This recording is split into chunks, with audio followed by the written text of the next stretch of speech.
Assalamu alaikum wa rahmatullah wa barakatuh, mes frères et sœurs. Avant d'entrer dans le cœur de cette vidéo, je t'invite à t'abonner à la chaîne et à activer la cloche, car ici, nous plongeons ensemble dans les mystères de l'âme, la lumière d'Allah et la sagesse prophétique pour transformer notre spiritualité une vidéo à la fois. Aujourd'hui, nous allons parler d'un sujet sacré, mais souvent négligé, la Salah, ce rendez-vous intime entre l'être humain et son Créateur. Mais parfois, sans le savoir, nous gâchons ce moment, par 4 erreurs, dont la dernière peut te couper d'Allah.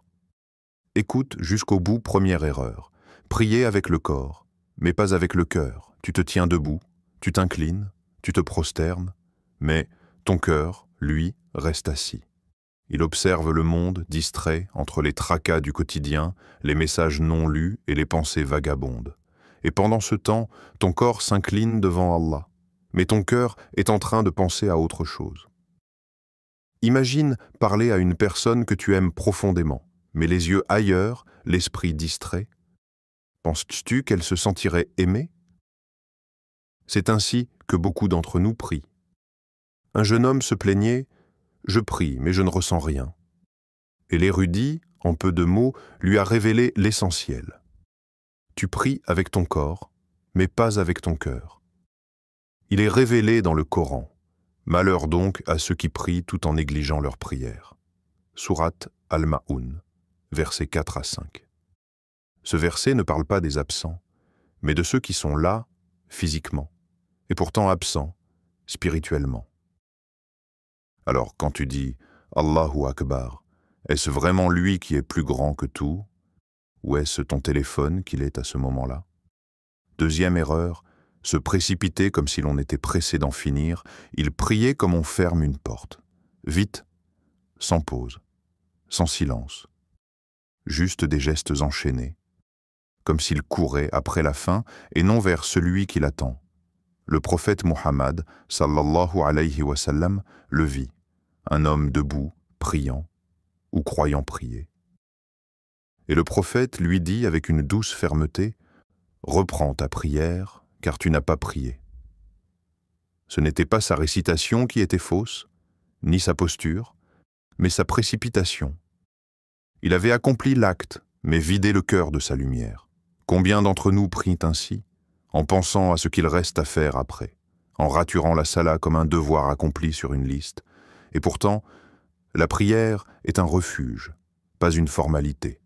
Ainsi est-il dit dans le Coran: « Et cherche secours dans la patience et la Salah. » Certes, la prière est une lourde obligation, sauf pour les humbles. Sourate Al-Baqarah, verset 45. Et si tu ralentissais? Si pour une fois, tu ne cherchais pas à finir, mais à rester? Si chaque prosternation devenait un lieu où ton âme voulait s'abandonner et ne plus jamais se relever. Troisième erreur, ne pas comprendre ce que l'on dit, tu récites. Mais comprends-tu? Les mots s'envolent de ta langue. Mais ton cœur, lui, reste silencieux. Beaucoup d'entre nous grandissent en apprenant à prier mécaniquement. Chaque mot appris par cœur, sans en saisir la lumière. Et ainsi, la prière devient une mélodie familière, mais sans résonance intérieure. C'est comme si tu écrivais une lettre d'amour dans une langue étrangère. Une lettre pour celui que ton âme aime, mais dont tu ignores le sens des mots. Comment peux-tu espérer toucher son cœur? Si les tiens, tes propres mots, ne touchent même pas le tien. Il est révélé dans le livre. Ne médite-t-il donc pas sur le Coran? Ou y a-t-il des cadenas sur leur cœur? Sourate Muhammad, verset 24. Ces cadenas, ce sont l'ignorance, la négligence, l'habitude. Mais chaque mot compris est une clé. Commence avec un seul, Alhamdulillah, puis un autre, Iyyaka na'budu wa iyyaka nasta'in. Et bientôt, tu ne prieras plus avec des mots étrangers, mais avec une langue qui parle, depuis les profondeurs de ton âme. Quatrième erreur, la plus grave, se présenter devant Allah avec insouciance. Il y a des absences qui se voient sans, et d'autres, plus terribles, qui se dissimulent derrière des gestes pieux. Le corps est là, le regard est baissé, les lèvres récitent, mais l'âme, elle, est absente. Ce n'est plus l'oubli d'un mot ni la hâte d'un moment, c'est une prière qui devient un automatisme, une habitude froide, une obligation vidée de sens. Et parfois, on prie comme si l'on rendait un service à Allah. Mais n'est-ce pas lui qui t'a offert ce rendez-vous? N'est-ce pas un immense honneur que de pouvoir te tenir devant ton Créateur? Le prophète Muhammad, sallallahu alayhi wa sallam, a dit « Il viendra un temps où les gens prieront, mais leur prière ne montera pas plus haut que leurs épaules. Un simple mouvement, sans élévation, sans lumière, sans rencontre. Dans le Coran, il est dit « La salat préserve de la turpitude et du blâmable.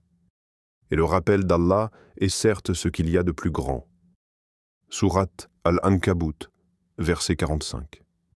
Alors, si ta prière ne te protège pas du haram, si tu sors de la mosquée avec le même cœur sombre que celui qui y est entré, il ne faut pas blâmer la prière, mais plutôt se demander si tu étais vraiment présent. Peut-être qu'il est temps de raviver la flamme et d'entrer dans la prière, comme on entre dans la présence. Et toi, que dis-tu à Allah quand tu le rencontres 5 fois par jour? La salat n'est pas un rituel, c'est une conversation, un moment où ton âme s'élève, où tes péchés tombent, où ton cœur se purifie. Alors aujourd'hui, choisis de revenir à l'essence de la salat, ne te contente pas de l'apparence, parce qu'un jour, cette prière sera la dernière, et tu ne le sauras pas. Si cette vidéo t'a touché, partage-la à quelqu'un dont le cœur a besoin de revenir à Allah. Et surtout, abonne-toi. Car ensemble, on redonne vie à nos prières, à nos cœurs et à notre lien avec le tout miséricordieux. Wa assalam, alaykum wa rahmatullah wa barakatuh.